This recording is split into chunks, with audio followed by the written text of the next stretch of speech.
Hi YouTubers, hope you're all okay. I'm going to do a video. I like doing videos.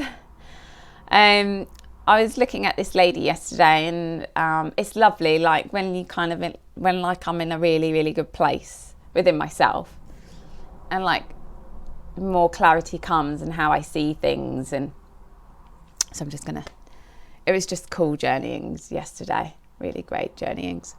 We have two light bodies, a male and a female light body, which is also a representation of the right and left brain. The left side of our brain, the female side, is all the substance of who we are, what we are, why we're here, where we've come from, what gifts we have, and what brings us joy. There's so much information in the left side of our brain, and what's supposed to happen is that should be transferred over to the right side of the brain, so we can actually live out and know who we are, remember our past lives, what we came here to do, all those sort of things.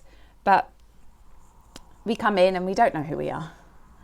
We don't know why we're here, and it's like an uphill struggle of understanding oneself, and that's why we're here, and that's why we're trying to. But this is not the normal way.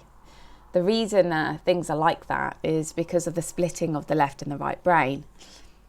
The left and right brain has been basically the left has been the enemy to the dark, to the elite since they came, because in that is a lot of powerful information and knowledge and understanding of oneself. So the splitting of the left and the right brain, which they've done through medications, and so let's say if you're having a medication, any type of injection when you're a small child, what it does, it actually travels up the left side of the brain, and what I see is metals on there which stop a small segment of your heart, the left side of the brain, female energy, and it stops it connecting to the right side of the brain. So you lose the ability to connect with yourself in small parts, and the more injections you have, the more you lose the ability to connect with yourself. This will also have a huge effect on your immune system, because our female energy, the left side of our brain, actually is the one that keeps our physical bodies healthy. It needs to communicate to the right side of the brain, so it brings up all the lovely energies and keep our immune system really, really strong.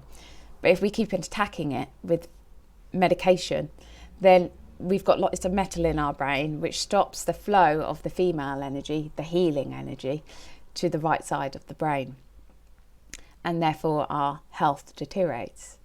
And this is why the vaccine movement, anti-vax, I'm sure is alive and well. And I see this actually when I'm looking at people. I see where they've been, immunized. I've seen the metal and remove it. So that part of, because it kind of covers a small part of their consciousness, and then it's blocked. It can't connect to the right side, and you forget more of who you are, or your health deteriorates. There could be many reasons. I don't know if I haven't looked into the medication enough to understand if it targets specific points on the left side of the brain, or it just goes anywhere. So you don't know what's going to happen. You just like sort of hope and pray that it's not a part that is, fatal or takes too much away of yourself. Now, we're all human, and we all have consciousness, and we all have an intention, and that intention can be made of flushing out these things, just knowing that it's there and actually releasing this from your body. But the trick is also knowing that it's there and believing that you can do this. So yeah, I just wanted to also, what can stop the left side of the brain from communicating over to the right side of the brain is trauma.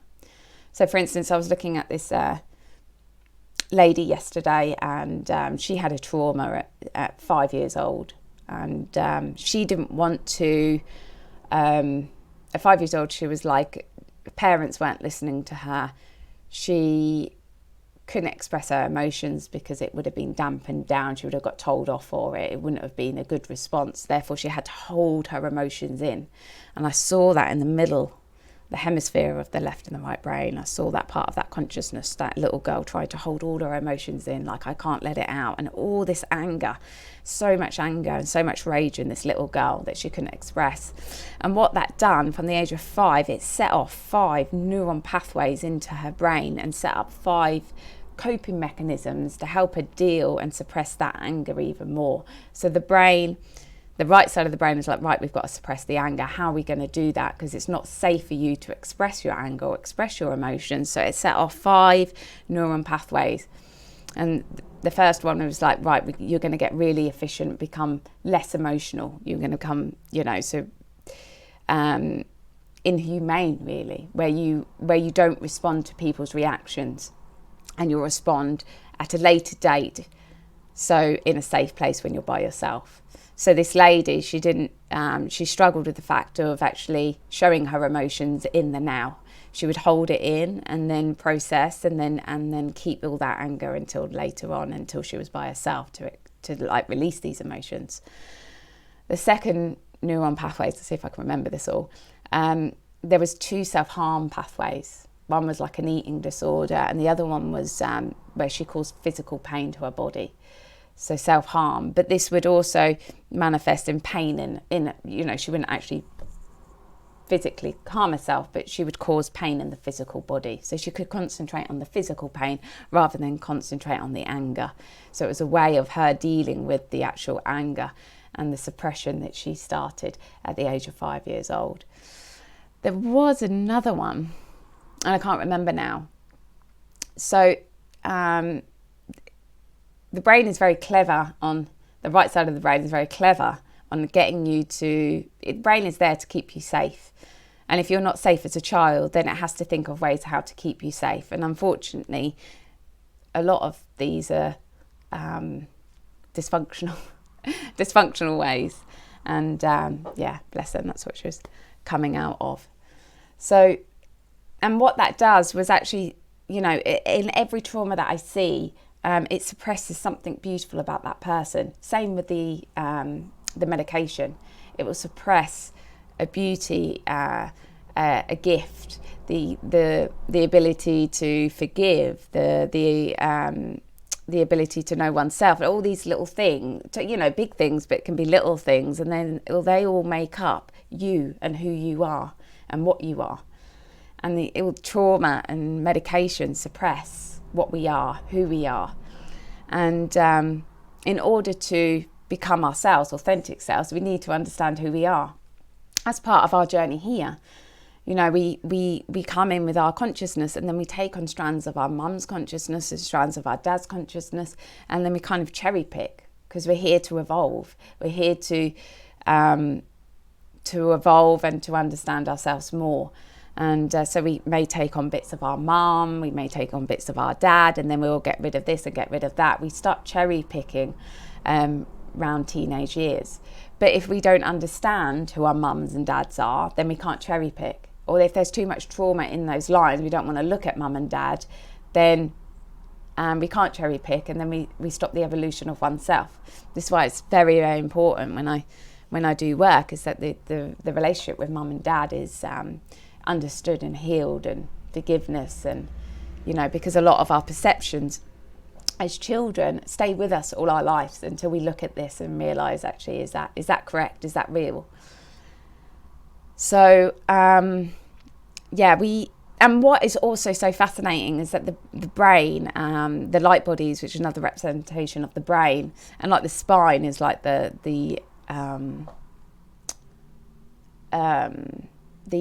interface. Every illness, everything that you experience in this reality is all within the brain. Isn't that crazy?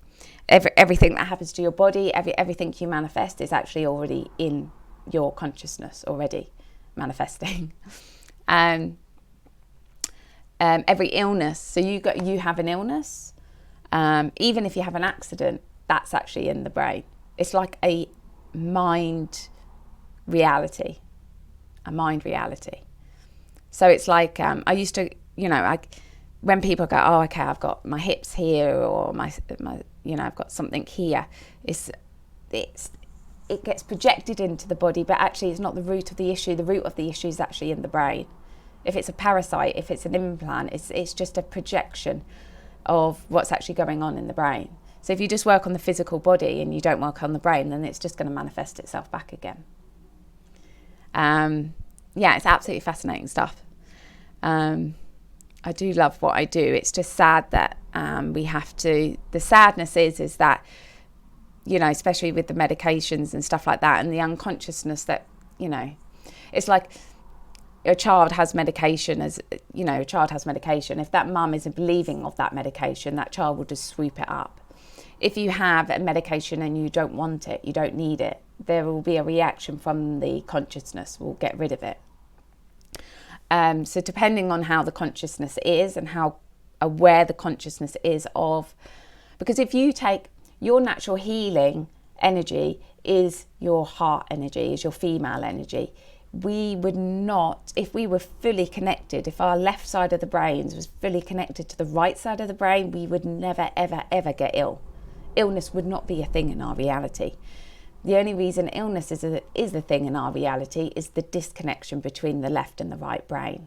That means our right brain is not receiving enough female energy. And when you take medication, what you're saying is basically, my left female energy is not good enough to look after me. That's basically what you're saying. Now, I know people get really, really ill and they have to take medication.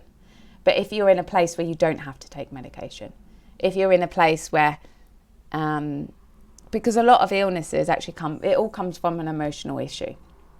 Bad backs, bad hips, bad knees, headaches, all these low grade things, where everything, you go to cancer, you go to diseases, you go to everything. It all stems from a trauma. It all stems from the left not connecting to the right. And also, other stuff can happen, like a frequency, like say you've got cancer that runs through the family. Well, cancer, from what I understand, it comes from an emotional base, just like every illness. And that, say it's like anger, and it was like 4 generations back, and anger built up, and that, it sets off a vibration. And then that travels through the consciousness. And when you join your mum and your dad into this reality, you actually join in on a river. And that river holds a lot of different frequencies, and not all are good. So you can have frequencies. You may join a frequency of anger, a frequency of self-hate, a frequency of low self-esteem, of not feeling good enough. And they run through your mum, and they may run through your dad, and then they get passed on to you, because you're just part of the river, and you're here to get rid of those frequencies, to change those frequencies within your consciousness, so you don't carry those frequencies. But those frequencies can get so dense, and so that they cause illnesses. And this way, illnesses go from generation to generation to generation.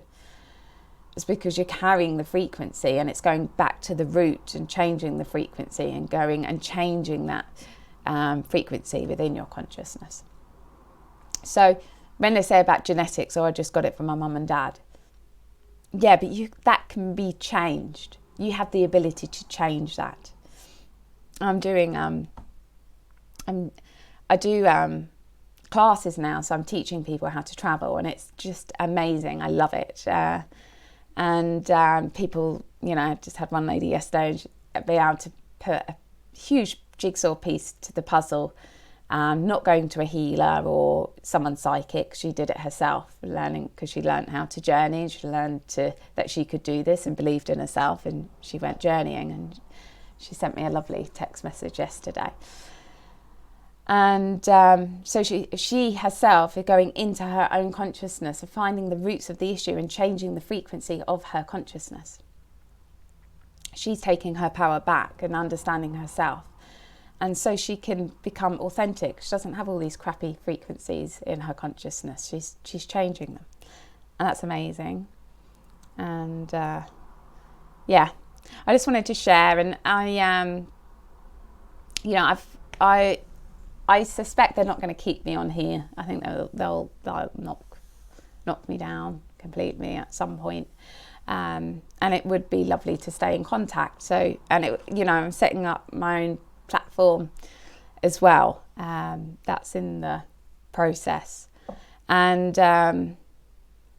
so if you want to, eventually when that's up and running, you want to join, you want to keep in contact with me, if you go onto my website, findthelight-rb.com, you can go scroll to the bottom of the page and you can join my newsletter. When you join my newsletter, you'll get a gift. You'll get a lovely video on me teaching you how to journey. And then I've got, you can stay in contact with me if they do kick me off. And you can start practicing how to journey, which would be awesome, and bring back your power and heal yourself.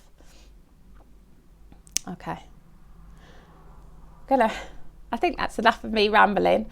You may know I also do Patreon, and I've got a Q&A, and I think I've got a Q&A, question and answer session, which I do every couple of weeks.